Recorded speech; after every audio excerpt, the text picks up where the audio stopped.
As we approach 11 o'clock, the Scots Guards Association Pipes and Drums will be joined by more than 120 pipers from around Scotland and as far afield as Peru, New Zealand and the Falklands, where it's winter too.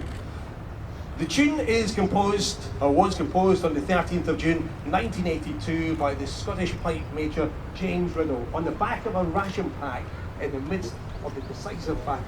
The battle that led to the Argentine surrender at the end of the war the following day. The Crags of Tumbledown Mountain